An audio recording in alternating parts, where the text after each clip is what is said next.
Hello student, welcome on my channel. आज मैं आपके लिए मैथ्स क्लास 10 का एक्सरसाइज 3.4 का क्वेश्चन नंबर 2 लेके आई हूँ, जिसमें 5 तक क्वेश्चन है। मतलब क्वेश्चन नंबर 2 के 5 पार्ट्स है। तो बारी बारी से हर एक पार्ट्स के अलग अलग वीडियो हम बनाएंगे इसमें, ठीक है, ताकि आपको समझने में ईजी हो। तो आइए देखते हैं क्वेश्चन नंबर 2 क्या है।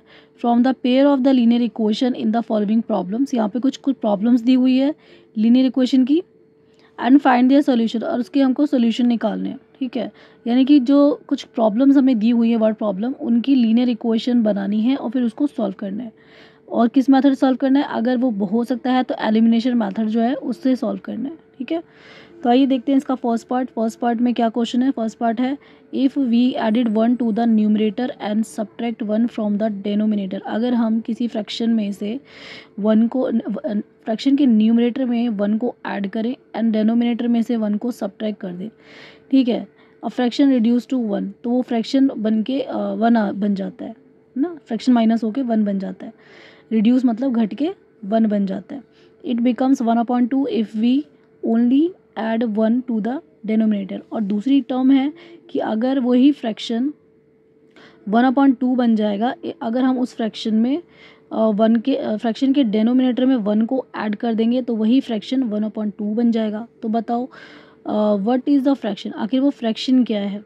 तो सबसे पहले इसका सोल्यूशन देख लेते हैं। Let the numerator be x, यानी कि मान लेते हैं कि जो फ्रैक्शन है उसका न्यूमरेटर जो होगा वो x होगा, and the denominator be y, और जो डेनोमिनेटर होगा उस फ्रैक्शन का वो y होगा। अब इसको लिख लेते हैं यहाँ पे x और अपॉन में y, ये फ्रैक्शन है। अब अकॉर्डिंग टू फर्स्ट टर्म की एडेड 1 टू द न्यूमरेटर, कि न्यूमरेटर में 1 ऐड करना, and subtracted 1 from the denominator, और डेनोमिनेटर से 1 को माइनस करना। तो न्यूमरेटर यानी कि x में 1 को ऐड किया तो x+1 आ गया, और डेनोमिनेटर यानी कि y में माइनस किया 1 को, तो y-1 आ गया। अब इज इक्वल टू हमें क्या मिलेगा, 1 मिलेगा, है ना, क्वेश्चन के अकॉर्डिंग। अब क्योंकि ये फ्रैक्शन है तो हमें यहाँ पे ये जो 1 है इसके नीचे 1 लगाना पड़ा ताकि इसको फ्रैक्शन बना ले। अब हम क्या करेंगे, इसको क्रॉस मल्टीप्लाई कर लेंगे, ठीक है। यहाँ पे क्रॉस मैं बना देती हूँ आप लोग की ईजी के लिए, ताकि आपको ईजी हो जाए कि आखिर ये कैसे हुआ। इस तरीके से क्रॉस कर लेते हैं, क्रॉस मल्टीप्लिकेशन। तो x+1 को जब हम 1 से मल्टीप्लाई करेंगे तो x+1 ही आएगा, एंड y-1 को जब हम 1 से मल्टीप्लाई करेंगे तो y-1 ही आएगा। अब आगे चल देखते हैं। यहाँ पे x है, अब इसके बाद वेरिएबल ये y है, तो इसको इधर लेके आएंगे इस वेरिएबल के पास, तो माइनस का y हो जाएगा, और इज इक्वल टू में यहाँ पे माइनस का 1 है। अब यहाँ पे नंबर है प्लस का 1, तो इसको इधर लेके जाएंगे तो ये माइनस का 1 आ जाएगा। तो यहाँ पे x और ये माइनस का y इज इक्वल टू में ये भी माइनस का 1, ये भी माइनस का 1, दो माइनस माइनस प्लस होता है, तो 1 को प्लस कर देंगे 2 आ जाएगा, -2। तो ये हमारी पहली इक्वेशन हो जाएगी। अब ATQ टू सेकेंड टर्म, यानी कि अकॉर्डिंग टू सेकेंड टर्म क्या कहता है कि इट बिकम्स 1/2, जो फ्रैक्शन है वो 1/2 बन जाता है if we added only 1 to the denominator. अगर वही फ्रैक्शन के डेनोमिनेटर में हम 1 ऐड करेंगे तो वो फ्रैक्शन 1/2 बन जाएगा। तो इसके अकॉर्डिंग इसको लिख लेते हैं।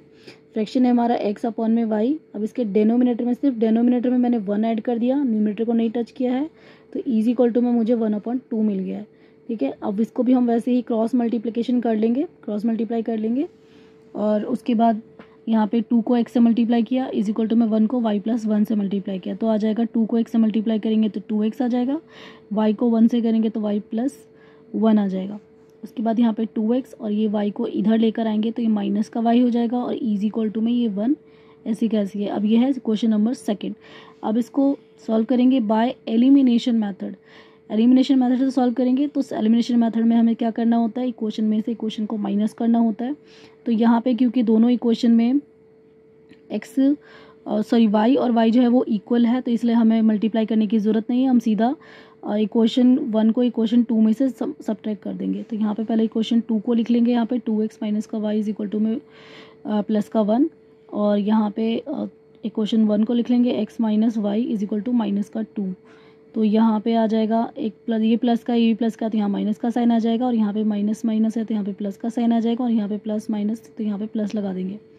अब उसके बाद 2x में से 1x चला जाएगा तो सिर्फ x आएगा, इज इक्वल टू में ये y से y कैंसिल कर देंगे, इसको यहाँ पर ख़त्म हो जाएगा ये, क्योंकि एक माइनस का और एक प्लस का माइनस होता है, तो इसे कैंसिल कर देंगे। यहाँ पे एक प्लस का 1 है और यहाँ पे प्लस का 2 है, सबसे ऊपर का साइन और सबसे नीचे का साइन को देखते हैं, तो 2 में 1 जुड़ेंगे तो 3 आ जाएगा, तो x इज इक्वल टू में 3 आ जाएगा। अब पुट जो x इज इक्वल टू 3 है, put x is equal to 3 in equation 1। जो x की वैल्यू 3 है इसको इक्वेशन 1 में डालेंगे, तो इक्वेशन 1 को पहले लिख लेंगे यहाँ पर, x minus y is equal to में माइनस का 2। अब यहाँ पे x की जगह पे 3 लगा देंगे, माइनस का y is equal to minus का 2। फिर यहाँ पे ये माइनस का y को इधर ले आएंगे, इज इक्वल टू यहाँ पे माइनस का 2 है। अब ये जो प्लस का 3 है इसको इधर लेके जाएंगे इक्वल के निशान के बाद, तो ये माइनस का 3 हो जाएगा। तो ये है माइनस का y is equal to 2 minus minus plus कर देंगे, साइन लेकिन माइनस का आ जाएगा।